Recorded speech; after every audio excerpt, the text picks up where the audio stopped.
Hoje eu quero te dar dicas de como entreter crianças autistas e como que você pode ajudá-las no desenvolvimento. Mas antes, já curte aqui embaixo e se inscreve no canal se ainda não é inscrito. Bora?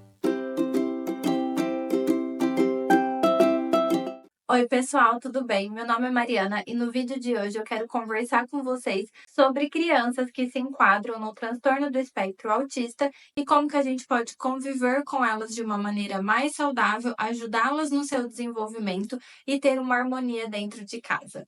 A gente sabe que cuidar de criança não é fácil, ainda mais quando a criança tem um diagnóstico, principalmente essa questão do autismo que a gente vê que está crescendo muito o número de diagnósticos. E aí eu trouxe esse vídeo com o intuito de te ajudar a como você pode entreter essa criança, ajudá-la no seu desenvolvimento, né? De você ajudar no comportamento dela, a entender melhor essa criança e ter um bom convívio. A gente percebe aqui na clínica e conversando até com os colegas da área que muitos pais responsabilizam muito a escola, os profissionais de saúde pela melhora do filho ou pelo diagnóstico, como se o outro fosse responsável por cuidar, por curar, por tratar. Mas, como eu sempre falo aqui, nesses casos, tratamento ou o desenvolvimento da criança é um trabalho em conjunto, é multidisciplinar. E não é só a escola, o fisioterapeuta, a terapeuta ocupacional, o neurologista,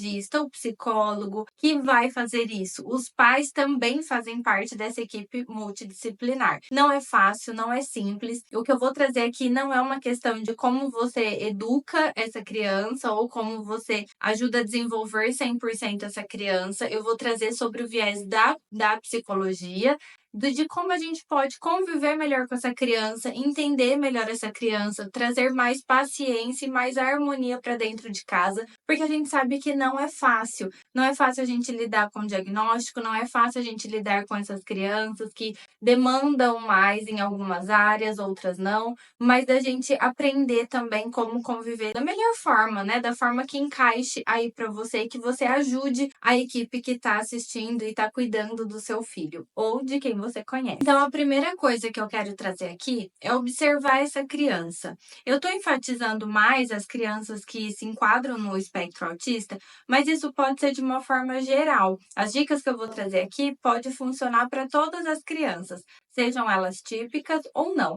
Mas eu vou aprofundar melhor na questão do autismo, que já me pediram esse vídeo, então eu estou trazendo aqui para vocês. Como eu falei, não sou pedagoga, não vou trazer aqui coisas para você desenvolver essa criança dentro de casa, eu acho que isso compete aos outros profissionais da área. Eu vou trazer aqui sobre o viés da psicologia. A primeira coisa é observar essa criança. Às vezes a criança está ali e a gente está fazendo alguma coisa, ou a gente está cuidando da casa, ou a gente está trabalhando, ou a gente está assistindo uma televisão. A gente não para observar de fato essa criança. Como que ela brinca, quais são as limitações dela, quais são as dificuldades, o que que talvez desorganiza ela em torno de sentimentos e sensações. Observe essa criança, é na observação que a gente vai conhecer essa criança. Eu até já trouxe em outros vídeos a questão também de quando a gente vê hoje muitos cursos de como o bebê dorme a noite inteira, de fazer o bebê acontecer isso, acontecer aquilo, e quem mais te dá a resposta do que fazer, quem mais te sinaliza é o bebê, é a criança. Só que a gente não para ver, a gente não para observar. Eu até acho que já comentei aqui também sobre a minha filha, porque eu tentava sempre encaixar ela na janela de sono ou no movimento que alguém falou que era para fazer para dormir a noite inteira. E quando que ela me dava os sinais? Quando eu parei de ver tudo isso, claro que a informação é necessária, ajuda, mas quando eu parei de trazer essa informação para tentar encaixar nela e comecei a observar ela, as coisas fluíram muito mais. Ela não tem nenhum diagnóstico, ela é uma criança típica, mas diante da minha experiência clínica, eu não tenho poder de fala enquanto mãe, mas eu tenho enquanto profissional de crianças que têm o transtorno, que são diagnosticadas com transtorno de espectro autista, de que muitas famílias não observam essa criança, não entendem o que essa criança está trazendo, a forma dela se comunicar. Então, o passo fundamental, a primeira coisa, é observar essa criança. A segunda coisa é evitar ao máximo telas, principalmente com crianças com transtorno do espectro autista. Por quê? Essas crianças já têm uma dificuldade maior de socializar.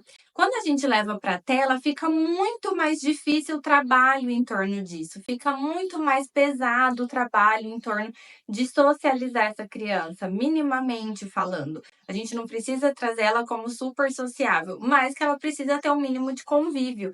Então, as telas prejudicam muito, principalmente nessa área. Não só os desenvolvimentos e tudo mais, que a gente já está careca de saber, não vou me alongar nisso para todas as crianças, mas as crianças com esse diagnóstico fica muito mais difícil ainda a socialização, porque elas se fecham cada vez mais no mundinho delas e fica cada vez mais difícil a gente acessar para cuidar, para desenvolver, até os profissionais também acessarem essa criança para o desenvolvimento dela. Terceira, conversa, conversa e conversa.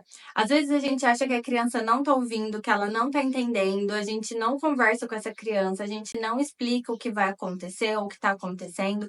Isso é fundamental, a gente precisa conversar. Por mais que você ache que a criança não está ouvindo, que a criança não está prestando atenção, eles estão sim, eles são esponjinhas. Pensa que eles estão ali a todo momento observando tudo e absorvendo tudo também.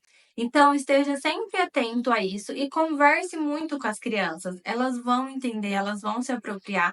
Eu, desde que minha filha nasceu, eu sempre trago isso, de que eu vou conversando com ela, vou mostrando o que vai acontecer, pontuo para ela, filha, nós vamos em tal lugar, vai acontecer isso, né? Nós vamos chegar em casa, vai acontecer isso, aquilo outro. Eu sempre vou conversando com ela. Mamãe tá fazendo isso.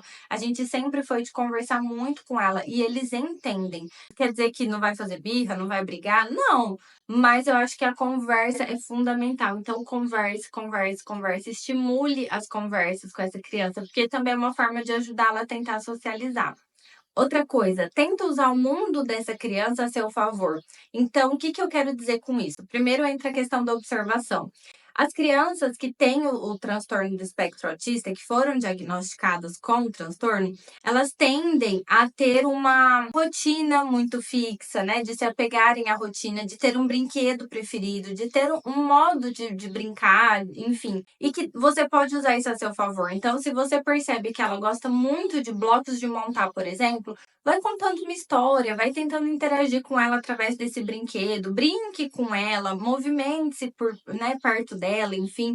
As histórias que ela traz, se ela gosta de super-herói, então talvez trazer na conversa, fantasiando, né, sobre, contando uma história sobre os super-heróis, de você entrar também no mundinho dela para entender um pouquinho dela, para se aproximar um pouco dela, para usar o que ela acredita, o que ela gosta a seu favor, de estimular essas brincadeiras, porque você não vai estar só desenvolvendo a questão social dela, mas ela de alguma forma pode conseguir se abrir mais com você e de você entender um pouquinho o mundinho dela, como que ela funciona. Rotina também é muito importante para todas as crianças, é claro, mas as crianças com esse diagnóstico, elas tendem a necessitar muito mais da rotina. São crianças que têm uma dificuldade muito grande de sair da rotina. É claro que dias ou outros a gente precisa sair da rotina, é inevitável, mas aí entra também a questão da conversa, de acolher essa criança, de você entender que para você pode não ser nada, mas para ela é. Eu sou muito avessa a essa coisa do, engole o choro, não precisa chorar, tá tudo bem. Não, se a criança tá chorando é porque tem um porquê dela chorar. Então é da gente acolher esse choro e mostrar para ela, ok, eu sinto que você tá frustrado, tá com raiva ou qualquer coisa que seja, mas agora a gente precisa se reorganizar e o que que a gente faz a partir disso? E as crianças com diagnóstico, elas têm muita dificuldade também em expressar sentimentos, a entender também o sentimento do outro. É muito difícil essa questão social e essa questão da empatia, mas a gente precisa ter isso com eles, da gente entender o mundinho deles, da gente entender o funcionamento deles, para que a gente consiga entrar e ajudar de fato, para que a gente seja um braço ali da equipe toda que assiste essa criança, para que a gente consiga acessar e para que a gente consiga trabalhar, para que ela tenha um desenvolvimento tranquilo, um desenvolvimento que permita ela ter um pouco de autonomia. A próxima dica justamente entra nisso, de ajudar na autonomia dessa criança diante das limitações dela, de você reconhecer essas limitações, mas de você dar espaço para ela ter autonomia, para ela se desenvolver, para ela encontrar o melhor de si. Então, a gente tende muito a proteger as crianças que têm algum diagnóstico, seja ele qual for. Ai, porque, né, teve isso, então a gente tenta reparar, tenta consertar de alguma forma em outras coisas, mas é importantíssimo que a gente não tire a autonomia dessa criança, que a gente estimule sempre a autonomia dessa criança, claro, que de acordo com a limitação de cada uma. Outra coisa fundamental é respeito. Respeito pelas limitações dessa criança, respeito por quem ela é, respeito pela forma como ela é, respeito pelas limitações, de você respeitar essa criança, ajudar no que for necessário, mas eu acho que o respeito é a base de tudo. Às vezes a gente quer forçar uma situação, quer forçar que ela embale no movimento nosso, e não é assim que funciona. Empatia também é fundamental para a gente conseguir lidar com essas crianças. Que a gente não precisa de nada elaborado, é observar essa criança, é entender do que ela gosta, é entender o que causa incômodo nela de alguma forma, e da gente trabalhar para que isso se amenize, para a gente conseguir também entrar no mundinho dessa criança e aprender muito, porque todas as crianças têm muito a nos ensinar. E por fim, estimule sempre o contato visual, a questão da interação social, conversas. Eles precisam muito disso, então, sempre que possível, tente estimulá-los dessa forma.